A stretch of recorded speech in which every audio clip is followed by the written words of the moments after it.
오늘 우리에게 주시는 하나님의 말씀은 신약성경 누가복음 12장 32절부터 40절까지 말씀입니다. 허락하신 말씀을 봉독하겠습니다. 적은 무리여 무서워 말라. 너희 아버지께서 그 나라를 너희에게 주시기를 기뻐하시느니라. 너희 소유를 팔아 구제하여 낡아지지 아니하는 배낭을 만들라.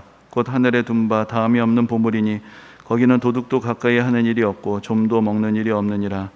너희 보물이 있는 곳에는 너희 마음도 있으리라. 허리에 띠를 띠고 등불을 켜고 서 있으라.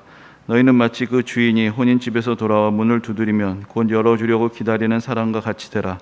주인이 와서 깨어있는 것을 보면 그 종들은 복이 있으리로다. 내가 진실로 너희에게 이르노니 주인이 띠를 띠고 그 종들을 자리에 앉히고 나와 수종들리라. 주인이 혹 2경에나 혹 3경에 이르러서도 종들이 그같이 하고 있는 것을 보면 그 종들은 복이 있으리로다.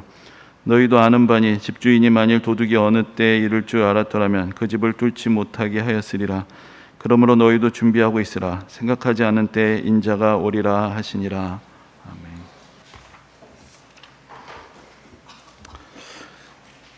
지난 수요일에는 저희 교회에서 멀지 않은 곳에 있는 강남구청 신우회 예배에서 말씀을 전해달라는 그런 부탁을 받고 가서 설교를 하게 되었습니다.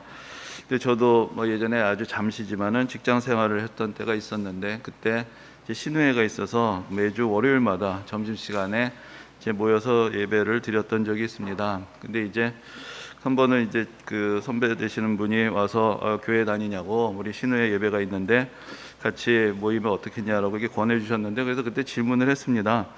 제가 교회 다니는 거 어떻게 아셨습니까? 그랬더니 점심시간에 이렇게 쫙 보면 기도하는 사람들이 있다는 거예요. 그러면은 쟤다 하고 가가지고 이게 포섭을 한다는 것이죠. 무슨 인사과에서 무슨 기록을 직접 제 개인 정보를 열람하는 게 아니라, 그래도 회사에서 기도하는 정도 믿음이 있으면 신우에 올만하다 생각하고 한 사람 한 사람 포섭을 해서 신우의 모임을 갖게 되었던 것인데, 사실 그때 기억을 되살려 보면은 직장에서 드리는 예배는 또 교회에서 드리는 예배와는 또 다른 의미가 있었다는 것을 생각해 보게 됩니다. 무엇보다도 삶의 현장에서 드리는 예배라는 면에서, 그래서 교회 안에서의 삶과 교회 밖에서의 삶이 구분되지 않고 연관성, 일관성을 가질 수 있게 해준다는 면에서 매우 중요한 의미가 있었다는 생각이 듭니다. 근데 그 이후로 저로 말하자면은 신학교에 들어가고 목사가 되고 나서는 삶의 공간이 사실 교회를 중심으로 한 공간이 한정이 되어 버렸기 때문에 사실 성도님들의 삶의 자리하고는 좀 동떨어진 그런 삶을 살아가고 있다라는 생각을 합니다. 물론 목사의 삶이라는 것도 이 세상의 삶의 여러 현실에서 그렇게 멀리 떨어져 있지는 않습니다. 하지만 적어도 공간이라는 면에서는 좀 차이가 있고, 그래서 이런 기회가 있을 때마다 한편으로는 말씀을 전하러 가는 것이지만, 그런 또 한편으로는 일종의 관찰자가 되고 또 배우는 사람이 되고 또 옛 기억을 되새겨보는 그런 시간으로 삼으면서 좀 더 많은 것들을 느껴보고자 합니다. 우리가 선교사님들을 또 후원을 하고 또 선교지를 위해서 기도하지만, 어떤 면에서 보면은 직장도 일종의 선교지라고 할 수 있지 않겠는가라는 그런 생각을 해봅니다. 직장에서 그리스도인들의 수는 그리 많지 않고, 더구나 신실한 사람들, 함께 기도할 수 있는 사람들을 찾는 것도 쉽지 않고, 그러면서 믿지 않는 사람들 사이에서 또 둘러싸여서 또 살아가며 또 그들 가운데서 그리스도인으로서의 사명을 감당하면서 살아가는 삶의 모습들이 있기 때문입니다. 예전에 직장 생활을 할 때, 그때 신우회 예배 어떤 분이 오셔서 말씀을 전하신 적이 있는데, 그분이 원래 그 회사를 다니시다가 나중에 신학을 하시고 목사가 되신 분이 오셔가지고 말씀을 전하셨던 적이 있습니다. 그런데 그때 옛날 직장 생활 얘기를 해주시는데, 그 회사에서 나눠준 그 각 담당자별 전화번호 를 이렇게 프린트해 놓은 종이가 책상에 있는데, 그것을 가지고 형광펜 3가지 색깔을 가지고 다 일일이 그 사원들 이름에다 다 표시를 해놨다는 것이죠. 교회 다니는 사람, 그 다음에 교회 다닐 것 같은 사람, 교회 다닐 것 같지 않은 사람, 이렇게 해서 셋으로 구분해 놓고 맨날 기도하고, 또 기회가 있을 때마다 그래도 마음의 문이 좀 쉽게 열릴 것 같은 분들은 자꾸 만나가지고 전도하고, 그러면서 직장 생활 하다 보니까 결국은 목사가 됐다, 그런 이야기를 하셨던 것이 기억이 납니다. 근데 사실 우리가 직장 생활을 다 그렇게 할 수 있느냐? 그건 쉽지 않을 것입니다. 앞에서 직장도 선교지 같다라는 그런 말씀을 드렸는데, 선교사들께 교육을 할 때마다 나오는 주제 중에 하나에 이런 문제가 있습니다. 예를 들어서 이런 것이죠. 지금도 이슬람권이나 또 공산국가 같은 경우에는 공식적으로 선교사들의 입국이 금지가 되어 있습니다. 그러면은 이제 선교사로서 준비를 하고 훈련을 받고 이제 입국을 합니다. 그러면 이제 입국 심사대를 통과를 해야 되죠. 근데 그때 질문합니다. 입국의 목적이 무엇입니까? 어떻게 대답해야 될까요? 나 선교하러 왔습니다 하면은 못 들어가는 거예요. 선교의 기회 자체를 얻지 못하는 것이죠. 그러면은 여기서 그러면은 사실은 선교사로 왔는데 다른 이야기를 해야 되느냐? 그러면은 이게 선교사로서도 윤리적인 문제가 벌어질 때 그것을 어떻게 지혜롭게 받아들이고 또 대처를 해야 되느냐, 이제 그런 차원에서 이제 문제를 이야기를 하는 것입니다. 근데 사실은 그런 면에서 보면은 직장도 비슷하겠죠. 이제 입사할 때 면접을 보는데 이제 면접관이 물어봅니다. 당신의 입사 동기가 무엇입니까? 저는 이 회사에 복음을 전하러 왔습니다. 그럼 입사할 수 있을까요? 아마 어렵겠죠. 사실은 회사 자체도 그 자체의 목적이 있고 그 목적을 위해서 성실하게 충성을 할 사람들을 뽑는 것입니다. 그렇기 때문에 우리가 그리스도인으로서 이 세상을 살아간다는 것은 사실은 두 가지 다른 정체성, 두 가지 다른 집단의 다른 목표, 그것을 우리가 함께 추구하고 또 수긍하고 또 받아들이고 함께 수행한다는 전제 아래서 살아가는 것이 될 수밖에 없고, 그래야 우리는 또한 또 복음대로 살아가며 사람들을 만나고 또 복음을 전할 수 있는 그런 기회도 얻게 되는 것입니다. 그래서 공간적으로도 구분이 되어 있는 세계, 또 우리 의식 세계 속에서도 두 가지 구분된 세상이 그 가치관, 또 그런 어떤 세계관이 이제 공존을 하게 되고 또 그러면서 충돌을 일으키게 되는 것입니다. 그런데 사실은 좀 충돌을 해야 되는데 그렇지 않은 경우들도 많은 것 같습니다. 예전에 어느 목사님이 이런 이야기를 하시는 것을 들었던 적이 있는데, 우리가 흔히 그리스도인들이 너무 이중적이다, 그래서 그 교회 안의 삶하고 교회 밖의 삶이 다르다라고 그렇게 비판을 하곤 하는데, 사실 문제는 거기 있는 게 아니라는 것이죠. 다른 게 문제가 아니라 다르지 않다는 게 문제다.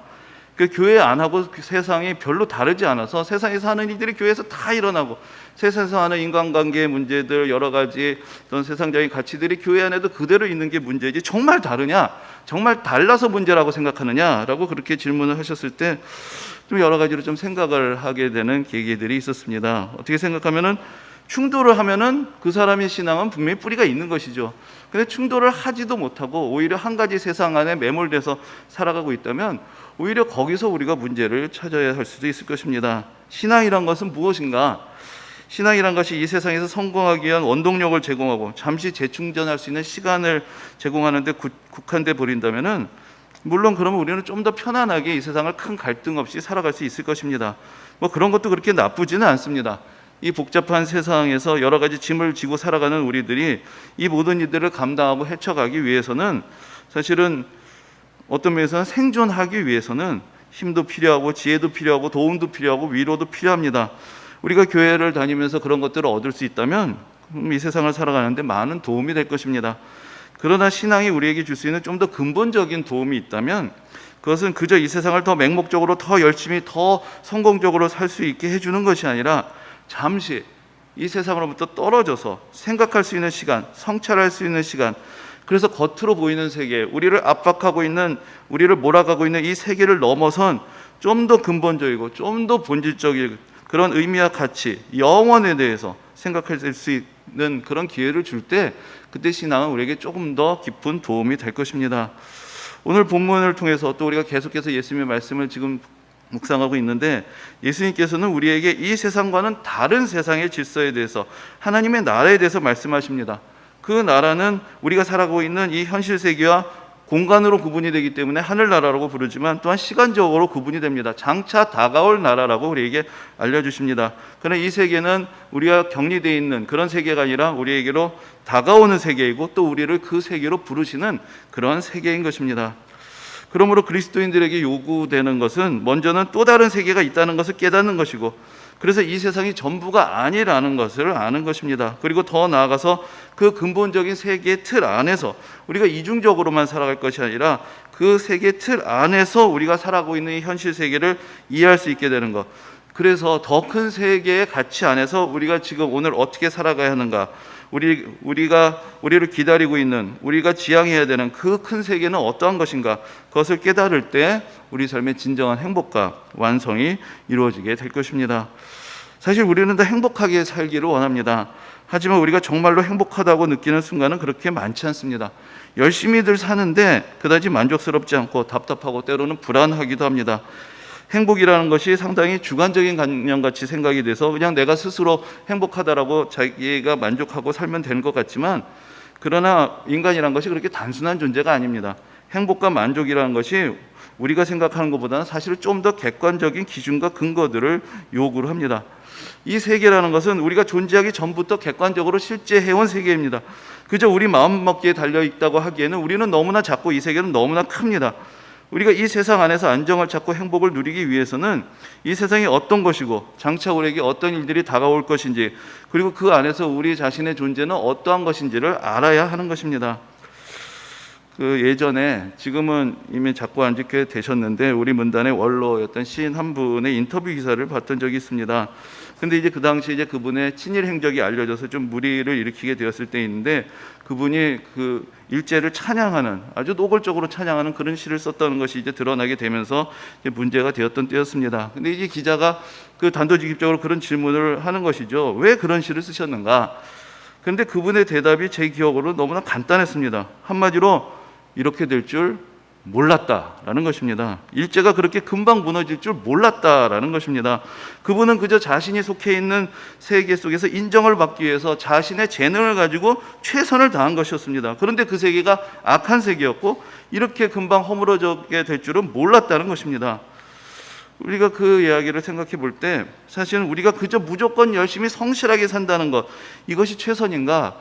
우리가 다시 한번 돌아봐야 할 것입니다. 어느 날 우리가 모든 것을 다 바쳐서 충성을 했던 그 세계가 그럴 가치가 없던 곳이었다는 것이 드러나게 될 때, 우리는 우리의 인생의 의미를 어디서 찾을 수가 있겠습니까? 그러므로 우리는 더 큰 세계를 생각할 수밖에 없고, 그 더 큰 세계 안에서 우리가 속한 조직, 공동체의 의미와 가치를 판단할 수 있어야 하고, 장차 이 세상이 어떻게 될 것인지, 장차 우리의 인생에는 어떤 일들이 기다리고 있는지를 우리는 알아야 하는 것입니다. 성경은 그래서 우리에게 이 세상에 창조주가 계시고 그분이 지으신 질서가 있다는 것을 우리에게 깨우쳐 줍니다. 그 안에서 자기의 자리를 찾아가며 하나님의 선하신 계획과 인도하심을 깨닫는 사람들에게 진정한 행복이 온다는 것을 우리에게 가르쳐 줍니다. 우리 눈에 보이는 세계, 우리가 경험하는 세계가 전부가 아니고, 우리가 지금 느끼고 있는 이 불안과 그 불만족 속에는 사실은 우리를 더 행복하게 살게 하시는 그 하나님의 은혜와 사랑으로부터 우리를 단절시키는 그 죄의 문제가 있다는 것, 그리고 궁극적으로 하나님께서는 이 세상을 창조하셨던 그 본래의 모습으로 회복시키시고자 선하신 계획을 가지고 있고, 그 날이 점점 다가오고 있고, 우리는 이제 다가왔는 그 나라를 바라보며 살아가야 하고, 그때 우리 삶의 진정한 의미와 가치를 깨닫고 진정한 행복을 누릴 수 있다. 그것을 성경은 우리에게 가르쳐주고 있는 것입니다. 근데 오늘 본문의 말씀, 특별히 앞부분에 이제 32절부터 34절까지의 말씀을 보면은 우리가 이 세상에서 어떻게 행복하게 살 수 있는가에 대한 단초를 주시는 말씀을 듣게 됩니다. 이 말씀이 이렇습니다. 적은 무리여 무서워하지 말라. 너희 아버지께서 그 나라를 너희에게 주시기를 기뻐하시느니라. 너희 소유를 팔아 구제하여 낡아지지 아니하는 배낭을 만들라. 곧 하늘에 둔 바 다함이 없는 보물이니 거기는 도둑도 가까이 하는 일이 없고 좀도 먹는 일이 없느니라. 너희 보물이 있는 곳에 너희 마음도 있으리라. 이 말씀은 지난주에 함께 나눴던 본문하고도 연결이 되는 것인데, 우리 지난주에 나왔던 그 말씀에서 한 어리석은 부자의 이야기를 듣습니다. 근데 그 사람이 많은 것들을 쌓아놓고 이야기를 하죠. 평안히 먹고 마시고 즐거워하자. 뭐가 잘못되어 있는 것인가? 그것이 진정으로 우리에게 행복한 삶을 보장해 주지 못한다는 데 문제가 있는 것입니다. 사실 우리가 모든 소유를 다 버리고 예수님을 따른다라는 것이 무엇을 의미하는 것인가? 사실 그것은 우리의 소유를 통해서 근본적으로 우리가 베풀고 나누는 삶을 살아가야 한다라는 것을 우리에게 깨우쳐 주는 것입니다.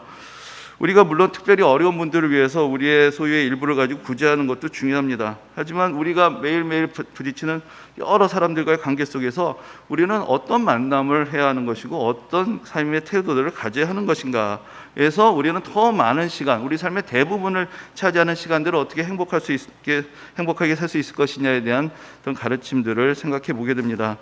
여러분들은 언제 행복을 느끼고 언제 보람을 느끼십니까? 선생님, 우리가 가장 우리 삶에 기억이 나는 그런 기쁨과 행복이 찾아오는 순간은 우리를 통해서 누군가가 기쁨을 느끼고 행복을 느끼게 되는 것을 볼 때, 그때 우리에게 더 큰 행복과 만족이 찾아오지 않았습니까? 우리에게 허락하신 것들, 또 때로는 우리 존재 그 자체가 사실은 다른 이들을 행복하게 해주고 다른 이들을 기쁘게 해줄 수 있는 도구가 될 수 있습니다. 그리고 그렇게 될 때 사실 우리도 이 세상에서 가장 행복하게 살 수 있는 그런 경험들을 하게 되는 것이고, 그것을 통해서 이 세상의 나라와 하나님의 나라가 서로 연결이 되는 그런 신비한 경험을 하게 되는 것입니다. 하나님의 나라는 장차 이루어질 나라이지만, 그러나 지금 우리가 하나님께서 이 세상을 지으신 그 원리, 사람과 사람이 어떻게 관계를 맺어야 하는지 그 방법들을 깨닫고 타인을 위한 삶의 가치들을 발견하게 되면은 우리는 이 세상을 살아가면서도 조금씩 하나님의 나라를 경험할 수가 있게 되는 것입니다. 여기서 이제 중요한 의미를 갖는 것이 바로 기다림과 깨어있음에 대한 의미를 깨닫는 것입니다. 이 세상이 전부가 아니라는 것, 하나님께서 우리를 위해서 더 좋은 세상을 예비하셨고, 또 그 창조하신 본래의 세상, 그것이 앞으로 회복될 것이라는 것을 믿고 기다리는 것, 그 속에서 우리가 지금 살아가고 있는 이 세상에 같이 함몰되지 않고 다가오는 나라를 기다리면서 각성하여서 이 세상의 가치가 아니라 앞으로 다가오는 세상의 가치를 가지고 살아가야 한다는 것, 그것을 예수님께서는 거듭해서 말씀하여 주셨던 것입니다. 오늘 본문 35절에서부터 보면은 또한 예수님께서 이 세상 속에서 성도들의 삶의 자세가 어때야 하는가라는 것을 가르쳐 주십니다. 35절에 보면 허리에 띠를 띠고 등불을 켜고 서 있으라라는 그런 말씀을 하십니다. 근데 당시의 사람들, 여러분들 무슨 그 옛날 영화들, 또 어떤 성경을 배경으로 한 그런 작품들에서 많이 보셨겠지만 되게 통으로 된 긴 옷을 입고 다녔습니다. 그렇게 되면 이제 옷자락이 발에 걸리적거리게 되는 것이죠. 그러니까 집을 나설 때, 일을 할 때는 허리를 띠로 동여매면은 옷자락이 발에 잘 걸리지 않게 됩니다. 그래서 허리띠를 띈다는 것은 긴장을 하고 일할 채비를 하는 것을 상징하는 것입니다. 또 등불을 드는 것도 언제든지 바깥이 어둡고 준비가 돼 있지 않아도 내가 준비하고 세상을 향해서 나갈 수 있는 그런 삶의 모습을 알려주고 있습니다. 근데 이제 여기서 우리가 좀 더 생각을 해봐야 되는 것이, 예수님이 지금 말씀하시고 있는 이 모든 상황들, 특별히 오늘 본문에서 강조하시는 말씀들 가운데 전제되어 있는 상황이 있는 것인데, 그것이 주인이 부지한 상태를 이야기하신다는 것입니다. 지금 이 이야기의 맥락 자체도 그렇습니다. 우리가 앞에서도 살펴봤지만 예수님께서 예루살렘을 올라가시고 이제 그곳에서 고난을 당하시고 십자가에서 돌아가시고 부활하시고 승천하실 그 기약이 다가오고 있고, 그래서 예수님은 지금 예루살렘을 향해서 가고 계시는 것입니다. 이제 예수님께서 이 세상을 떠나실 날이 가까이 다가오고 있습니다. 그래서 예수님께서는 제자들에게 예수님이 떠나신 후에 일어나게 될 일들에 대해서 대비하기 위해서 말씀을 전해 주시는 것입니다. 그래서 예수님께서 약속하신 대로 다시 오실 때까지 제자들은 예수님을 기다리며 예수님께서 명령하신 대로 순종하며 사명을 감당하고 살아가야 하는 것입니다. 예수님께서 승천하신 후에 그리고 다시 재림하시기까지의 시기는 사실은 우리의 시대하고도 연결이 되는 것입니다. 다시 오시는 예수님은 이 세상을 회복시키시고 완성시키실 것입니다. 우리도 제자들과 함께 그 예수님의 말씀과 당부와 명령을 들었던 그 제자들과 함께 예수님을 기다리며 예수님의 말씀대로 살아가야 하는 것입니다. 그래서 이제 이런 차원에서 생각을 해보면은 우리의 신앙생활에 두 가지 차원이 있다는 것을 깨닫게 됩니다. 한편으로는 예수님과 동행하고 교제하고 기도하고 응답받는 그런 삶이 될 것입니다. 그러나 또 다른 한 차원에서는 예수님은 우리를 떠나 계시고 우리는 지금 당장 매 순간순간에 은혜를 경험하고 매 순간순간에 응답을 받지 못하더라도 예수님께서 말씀하신 대로 자리를 지키고 판단하고 생각하고 무엇이 옳은가 그것에 대해서 고민하고 성찰하면서 예수님의 말씀에 따라서 예수님이 다시 오시는 날까지 예수님을 기다리는 그런 또 다른 삶의 모습이 있는 것입니다. 사실 누군가가 하나님의 음성을 들었다라는 간증을 듣거나 아니면 매사에 하나님의 뜻을 묻고 또 응답받는 사람들의 이야기를 들으면 참 감동적이고 또 은혜와 도전을 받곤 합니다. 그러나 모든 사람들이 다 그렇게 인도하심을 받고 있지는 않습니다. 때로는 우리에게 가까이 말씀해 주시는 은혜가 있지만, 그런 때로는 도저히 알 수가 없고 어떤 것이 하나님의 뜻인지 우리가 기도해도 쉽게 응답이 주어지지 않는 때들도 있습니다. 그럴 때 우리는 어떻게 해야 하는 것입니까? 오늘 본문에서 전제되어 있는 것은 예수님은 우리를 떠나 계시고 우리가 모든 일에 묻고 응답을 받아야 할 수 있는 상황이 아니라는 것입니다.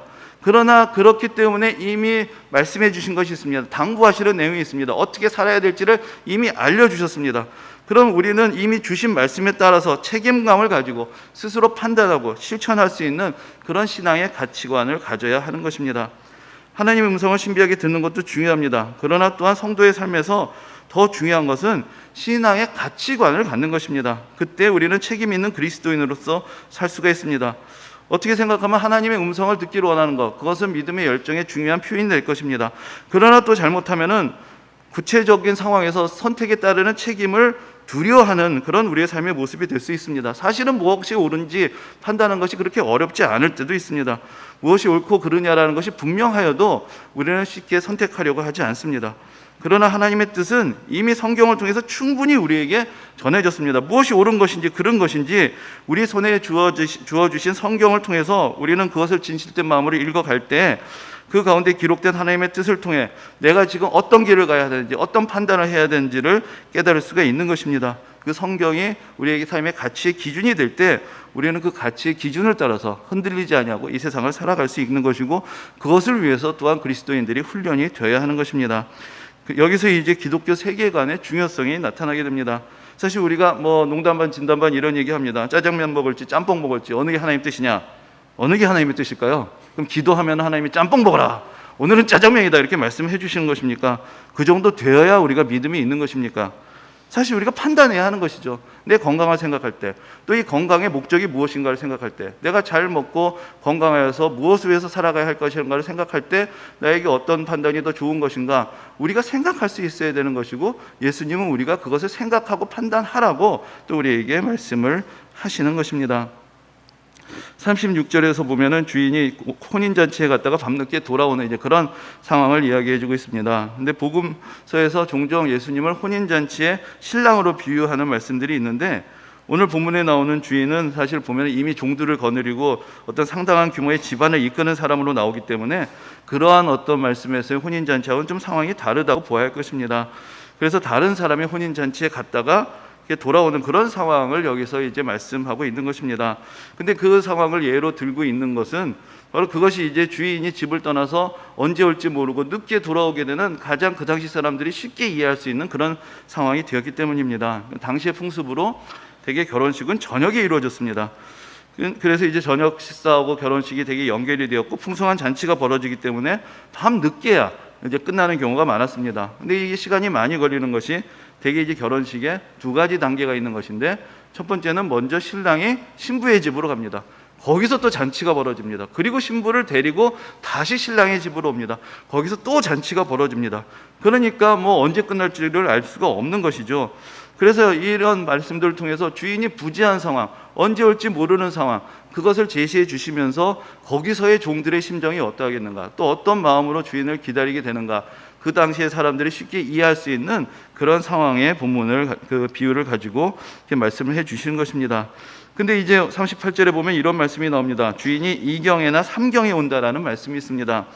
근데 이제 그 당시 어떤 시간을 구분하는 것을 보면은 이제 낮은 아침 6시부터 저녁 6시까지, 그러니까 해 뜰 때부터 해질 때까지를 12로 나누어서 계산했습니다. 그러니까 오전 6시가 0시가 되고 그 오후 6시가 12시가 되는 것입니다. 그래서 지금 우리가 사용하는 시간하고는 6시간의 차이가 있습니다. 근데 이제 밤은 그렇게 세분해서 나누지 않았습니다. 대개 초경, 2경, 3경 이렇게 크게 세 덩어리로 구분을 했습니다. 그러면 어떻게 되느냐? 이 초경은 대개 6시부터 10시까지, 2경은 10시부터 새벽 2시까지, 3경은 이제 새벽 2시부터 아침 6시까지의 시간이 되는 것입니다. 그렇기 때문에 2경이나 3경 때라는 것은 초저녁이 지난, 그래서 한밤중이 되는 것이고, 그래서 처음에 주인이 올 줄 알고 기다리고 있다가 이제 종들이 좀 피곤해지고 잠이 들기 시작하고 힘이 빠지게 되는 이제 그런 때를 의미하는 것입니다. 바로 주인이 언제 올지 몰라서 이제 기다리고 있다가 그 긴장했던 것이 풀어지고, 우리가 예수 믿고 신앙의 가치대로 살아가는 것을 기뻐하다가 그런 믿음이 흔들려지게 되는 그런 때를 2경과 3경이라는 그런 시간을 통해서 우리에게 상징해 주고 있습니다. 그런데 이렇게 종들이 주인을 기다리고 있다가 주인이 오면 어떤 일이 벌어지는 것입니까? 그러면 그동안 늘 긴장해서 살고 집 청소 다 해놓고 단장해놓고 주인이 언제 올지도 모르니까 이러고 있다가 주인이 오면 또 잔치에서 잔뜩 먹고 온 주인을 위해서 또 상을 차리고 또 준비를 하고 뭔가를 더 해줘야 되는 것입니까? 그런데 오늘 본문 37절에 우리가 좀 지나치기 쉬운 것이지만 좀 놀라운 말씀이 기록이 되어 있습니다. 주인이 와서 종들이 충성되게 역할을 잘 감당하는 것을 보면 주인은 어떻게 하느냐? 주인이 띠를 띠고 그 종들을 자리에 앉히고 나와 수종들리라 라고 그렇게 말씀하고 있습니다. 주인이 밤에 와서 또 한 번의 대접을 받기 위해서 종들을 깨워서 기다리게 하느냐? 주인이 없는 동안 마치 주인처럼 주인이 맡긴 사명을 가지고 주인의 집을 잘 돌본 종들은 주인이 돌아왔을 때 큰 칭찬을 받게 되고 상급을 받게 되고 위로를 받게 되고 주인이 주인으로서 누리는 그 모든 잔치의 기쁨을 그들에게 그대로 나눠주고 베풀어 주신다라고 그렇게 약속을 하고 계시는 것입니다. 그 당시에 종과 주인의 관계를 생각해 본다면 이런 말씀은 매우 충격적인 은혜의 선언이라고 할 수 있습니다. 우리가 여러분들 잘 아시는 대로 예수님께서 잡히시기 전에 제자들의 발을 하나하나 다 씻기셨던 그 이야기를 우리가 기억하고 있습니다. 바로 그런 예수님의 모습, 섬김을 받으러 오신 것이 아니라 섬기려 하시고 우리에게 예수님의 모든 권세, 예수님이 누리셔야 되는 그 마땅한 그 모든 기쁨을 제자들에게 예수님의 말씀을 순종하고 지켜왔던 그 책임을 다했던 충성했던 그 제자들, 그 믿는 자들에게 아낌없이 베풀어 주신다라는 그런 약속이 바로 그 기다림 뒤에 우리를 위해서 예비되어 있는 것입니다. 우리가 이 세상에서 수고하면서 이 세상으로부터 받는 그런 또 위로 또 보상도 중요할 것입니다. 그것이 우리에게 동기를 제공해 줄 것이고 또 우리가 그것을 위해서 인정받기 위해서 열심히 살아갑니다. 그러나 더 큰 세상 속에서 우리를 위해서 예비된 또 다른 잔치자리가 있습니다. 그곳에서 우리의 주님이 우리를 섬겨주시고 우리가 주님을 기다리듯이 우리를 기다리셨던 주님이 우리를 맞이해 주시고 우리의 모든 수고에 대해서 칭찬해 주시고 이 세상에서 믿음의 길을 가고 세상에서 불의한 일을 보더라도 예수님을 생각함으로 더 믿음의 길을 선택하였던 그 모든 선택의 순간들이 결코 헛되지 않았다는 것을 주님께서는 그 주님의 사랑과 위로와 기쁨으로 우리에게 보여주실 것입니다. 그날을 향하여 믿음을 가지고 기다리고 깨어있는 그런 성도님들이 되시기를 주님의 이름으로 축원합니다.